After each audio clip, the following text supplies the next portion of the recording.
है everyone, this is doctor मान। सो आज के वीडियो में हम बात करने वाले हैं रूट कैनाल ट्रीटमेंट के बारे में।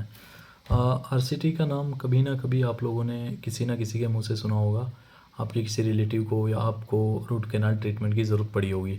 आरसीटी जिसको हम रूट कैनाल ट्रीटमेंट भी कहते हैं, वो one of the most commonly perform procedure है ड्यूरिंग इन डेंटिस्ट्री। सो इस वीडियो में आज हम बात करने वाले हैं कि आरसीटी को किन केसेस में परफॉर्म किया जाता है टूथ पे, और कब आपको आरसीटी की ज़रूरत पड़ती है, और आरसीटी में होता क्या है। तो सबसे पहले तो आरसीटी जो होती है, आरसीटी उन पेशेंट में की जाती है जहाँ पे टूथ का जो डिके है, जो केरीज है, वो पल्प तक पहुँच जाती है। जो ह्यूमन टूथ होता है, वो बेसिकली उसका जो क्राउन होता है वो तीन लेयर्स में बना होता है। जो सबसे ऊपर की लेयर होती है उसको हम इनेमल कहते हैं, जो कि काफ़ी हार्ड लेयर होती है। उससे नीचे की जो लेयर होती है उसको हम डेंटिन कहते हैं, और डेंटिन के अंदर में जो पल्प होता है, जो लिविंग टिश्यू होता है टिश्यू का, वो उसके अंदर होता है। अब पल्प के अंदर ब्लड वेसल्स भी होती हैं, नर्व फाइबर्स भी होता है क्योंकि वहाँ पे ब्लड सप्लाई है।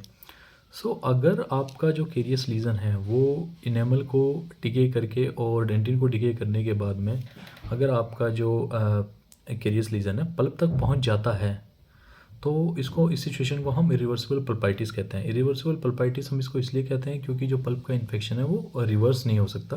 Pulpitis is basically infection of the pulp. हम आरसीटी परफॉर्म करते हैं root canal procedure. Root canal procedure में होता क्या है कि जो आपका पूरा जो पल्प टिश्यू है उसको रिमूव किया जाता है with the help of different instruments. वो इंडोमोटर भी हो सकता है, जिसमें हम के फाइल्स यूज़ करते हैं, रीमर्स यूज़ करते हैं, और भी डिफरेंट इंस्ट्रूमेंट्स यूज़ करते हैं, जिसमें जो भी इन्फेक्टेड पल्प टिश्यू है उसको पूरे को रिमूव किया जाता है और टूथ को क्लीन किया जाता है। उसके बाद उसको जीपी पॉइंट, जिसको हम गट्टा पर्चा पॉइंट कहते हैं, उससे जो रूट कैनाल है और जो पल्प चैम्बर है उसको फिल करते हैं। और हम उसमें पोस्ट भी लगा सकते हैं रूट कैनाल में, सो दैट जो हम उसमें रिस्टोरेशन करें टीथ के जो पल्प चैम्बर में, उसको ज़्यादा स्टेबिलिटी मिले और ज़्यादा रिटेंशन मिले और ज़्यादा वो बेहतर उसको सपोर्ट मिल पाए। उसके अलावा जब एक बार किसी टीथ में आरसीटी हो जाती है, यूजुअली क्योंकि उसका काफ़ी स्ट्रक्चर डिके हो चुका होता है, तो वो उसका जो स्ट्रक्चर है वो काफ़ी ज़्यादा कंप्रोमाइज़ हो जाता है।